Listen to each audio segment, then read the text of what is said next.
One of the most universal and widespread technical indicators is known as moving averages.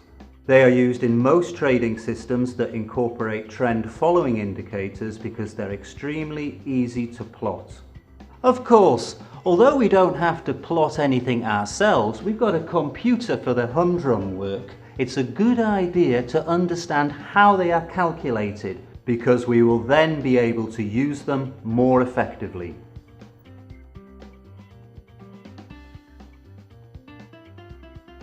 So, the simple moving average, or SMA for short. Let's cast our minds back to our school days and those long arithmetic lessons. No doubt you remember how to calculate the average of a number of values. Take a look at the formula for the SMA. N is a variable and is the number of time periods in the moving average. And C, for close, is an old friend of ours, the closing price. Although other prices can be averaged, for example, the high, the low, or the midpoint between the high and the low, more often than not it's the closing price that is averaged. So we can see that SMA is simple and that it's an average, but what about the moving? Let's take 5 bars or candlesticks, whichever you prefer, but we'll take 5 bars for the sake of simplicity. With these 5 consecutive bars, we can calculate the first value of our simple moving average. At the beginning of the new day, or hour, or maybe week, a new closing price will be added to our formula and the last one will drop off at the same time. We've started moving along the price chart. We have selected a variable of 5. It may be 5 days, 5 hours, or 5 weeks, whatever. It's a relatively small period. The moving average dogs the price chart pretty closely.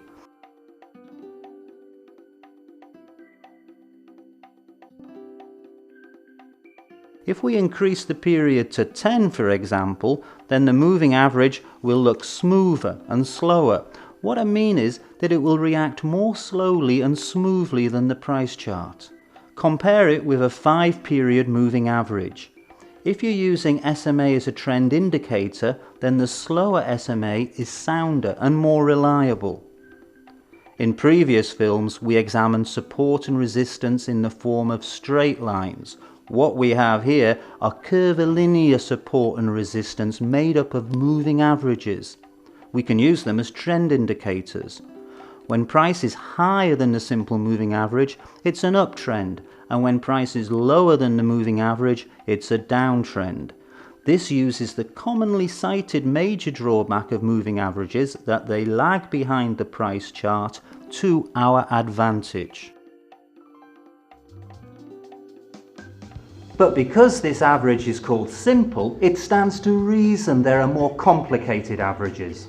Well, first off, my friends, let's remind ourselves that the goal of technical analysis is to forecast future price behavior on the basis of past price behavior. Have you ever heard of a weather forecast based on the statistical data of the amount of snow that fell 10 years ago? It's not likely. Of course, research data should take the past into consideration, but it's the current situation that lies at the heart of any forecast. What I mean is, what happened today is more important, it carries more weight than what happened yesterday, and yesterday's events are more important, they have more weight than those of a year ago. And now let's go back to the formula of the 10-day simple moving average. There's a factor of 1/10 before each closing price, and it's called a weight. In a simple moving average, all the weights are the same, but we want today's price to have the most weight, yesterday's to be a little lighter, the day before yesterday's price to be lighter still, and so on. Let's call this a weighted moving average, or WMA. Naturally, it incorporates the variable of n, and in our case, n equals 10. So what do? To start with, we change the factors in our formula to 10, 9, 8, 7 and so on down to 1. The further the price is from today, the less weight it has. We add the finishing touches to this formula by dividing it by the sum of weighting factors. That's it. Now let's see what the formula generates. It's definitely different. Please note that this new moving average has the same number of time periods, 10, but it's faster and more sensitive to fluctuations in price. Although the formula is simple, it would be a real chore to do the calculations manually. Fortunately, we have Rumus to hand, our technical analysis program, and with its help, we just have to select the time period we want in the parameters window. Let me just remind you once more that the greater the value of n is, the slower the moving average is, regardless of what type it is. The introduction to technical analysis of weighted moving averages led to the appearance of a whole raft of ways of averaging data. So, which moving averages are currently in vogue? Well, along with simple moving average, they are exponential moving average, or EMA. Let's compare it to a simple moving average and weighted moving average using the same time parameter. We can see that exponential moving average is faster than simple but more smooth than weighted. In addition to simple and exponential moving averages, the variable moving average, or VAR, is quite widely used. As we can see, this moving average is slower than simple moving average. You could well be wondering what it's for.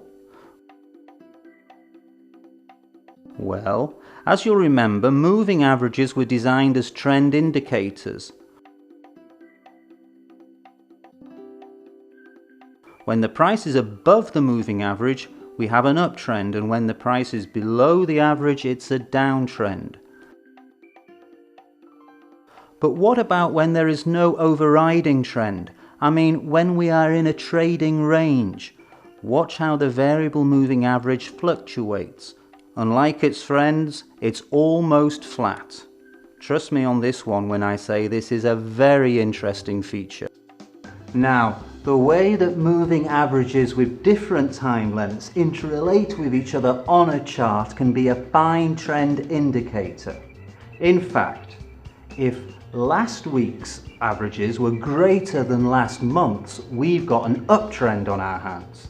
In the same vein, there are trading systems based on how and when two moving averages cross. Look at the chart. Let's examine what is referred to as double averages. For simplicity's sake, we'll use 5-day and 10-day moving averages. When the faster line crosses above the slower line, we have a signal to buy. Conversely, if the faster line crosses below, it's time to sell. These buy and sell signals are marked on the chart. It'd be very useful if we could predict the points where the averages cross. It'd be unrealistic to expect to predict when, but it's quite possible to predict the zone. Let's shift the 5-day MA 5 days forward, and this is what it looks like. Now let's do a small conjuring trick. Notice where the averages cross. This isn't magic, it's simple mathematics. A word of caution: with different time periods, we need to use different averages and different shifts forward. Traders make use of this feature when developing their trading systems. For example, Bill Williams developed the indicator he called the alligator. Take a look at this beast. The jaws of the alligator open when a trend begins. The three lines you can see are exponential moving averages shifted forward.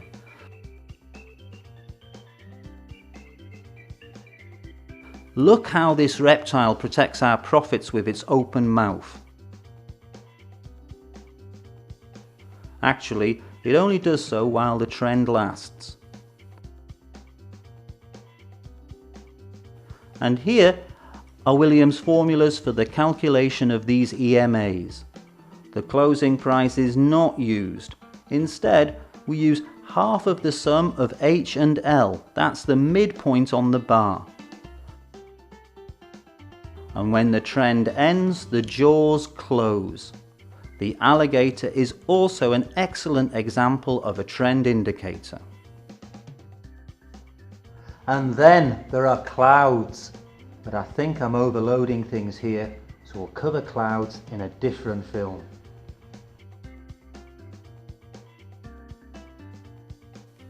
In conclusion, I'd like to underline that we will need just 3 types of moving averages in our work. These are the simple moving average, SMA, exponential moving average, EMA, which is faster, and variable moving average, VAR, which is slower. You'll notice that there is no weighted moving average in this list. Let me explain why this is so. Extensive research confirms that simple and exponential moving averages in different trading systems consistently perform better than weighted moving averages. Variable moving averages are the most effective at identifying trading ranges. All of these averages have just one parameter, n, the number of time periods in the moving average.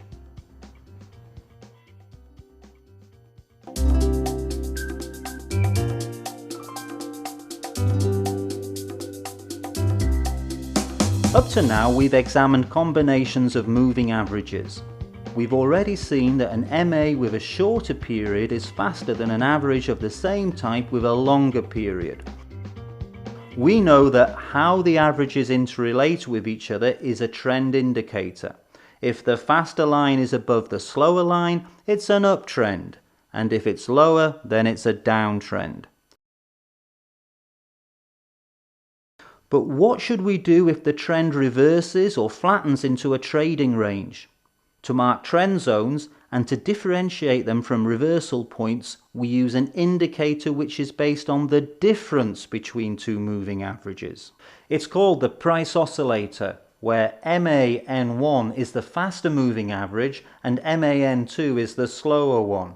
It stands to reason that N1 is less than N2, and this is what the indicator looks like.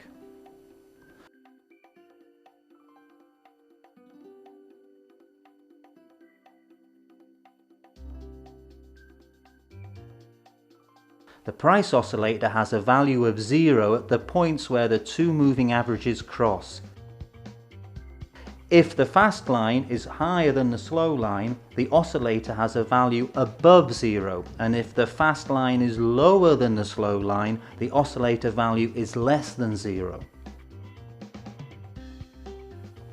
Let's identify the areas where this indicator is rising and is above 0 and falling and less than 0 and shade them.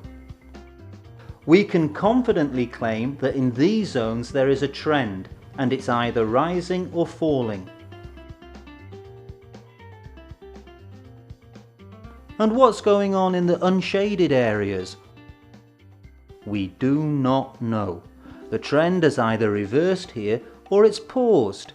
In other words, all we definitely know is that the previous trend has gone, and it's not important how long for. The previous trend has gone, and that's all we need to know. Note please that I've said nothing about the type of moving averages to use. They should either be simple or exponential moving averages. The choice is yours, and that's why we've written them just as MA. I'd now like to discuss the selection of the appropriate time periods N1 and N2. Let me run through a few examples. Here is a daily chart of Japanese yen. The values of N1 and N2 have already been selected. They are 7 for the fast line and 65 for the slow line. But why? 65 is 65 trading days, that's 3 months, a quarter, it's a natural cycle. 7 is approximately 10% of 65, and it has been selected experimentally. The profit to be made using this simple price oscillator has been calculated on the basis of closing prices displayed in the green areas. At first sight it looks pretty tasty. But look at the red areas. There will be no earning opportunity and you could even suffer losses. To deal with this problem, traders employ a number of indicators, RAVI, MACD and RSI simultaneously. We'll move on to speak about them soon. Take a look at the hourly chart for the euro that's now in front of you. Now the time periods for the price oscillator are 12 and 72. 72 hours is 3 days. 12 is 12 hours or half a day. Although these figures have been selected experimentally, the slow-moving average is a natural cycle. Once again, the shaded parts of the chart are areas where in the worst possible scenario we will fail to make a profit, but in the best possible scenario we will make money. The value of the yield corresponds to the number of time periods. The fewer the time periods, the smaller the value of the possible profit. Never forget that.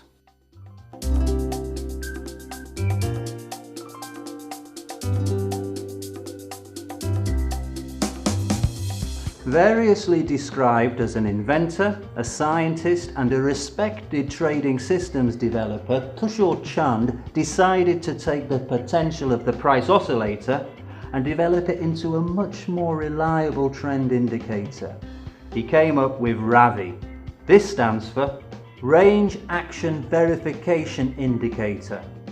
It looks very similar to price oscillator, but it is in fact rather different.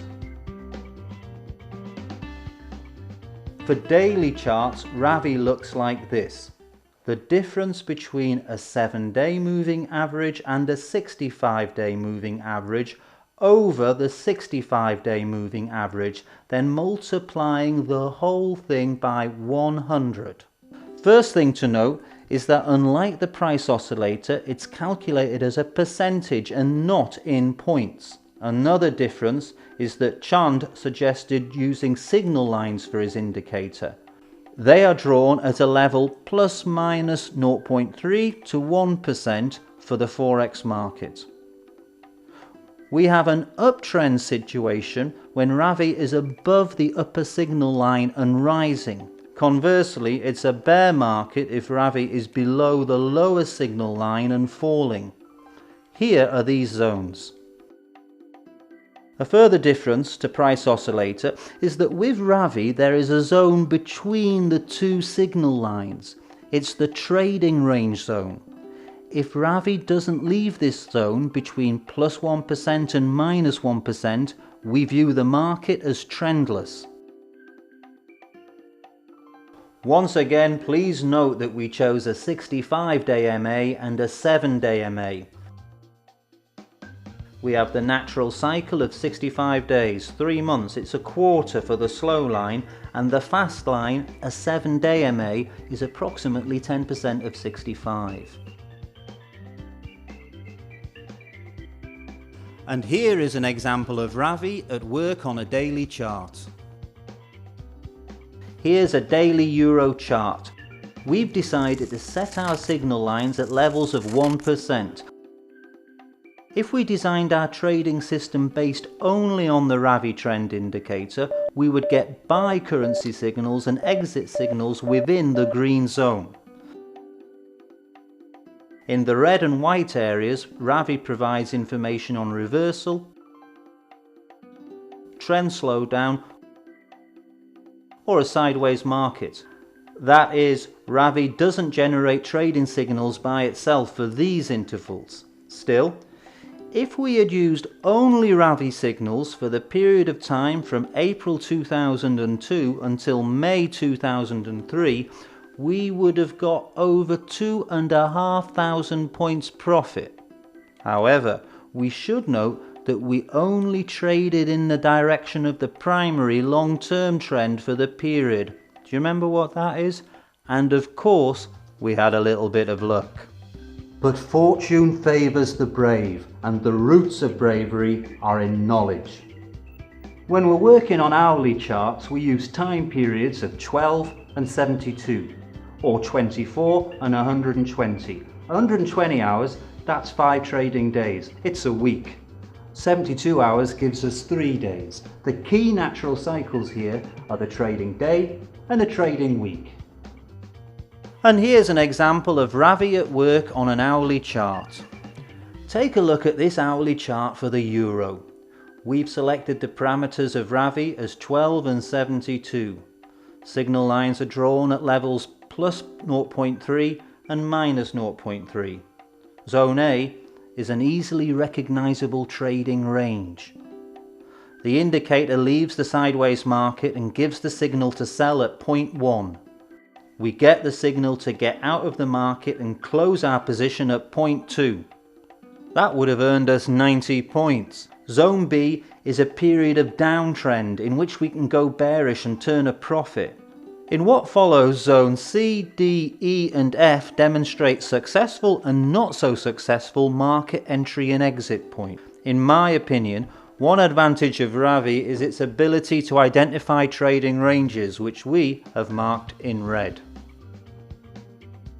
So what do you think happens if you change the time parameters of Ravi a little? Let's try time periods of 24 and 120 for the same chart.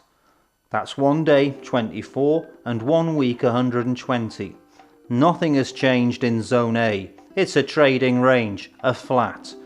We get the sell signal at the same point 1, but we get a signal to exit much later at point 3.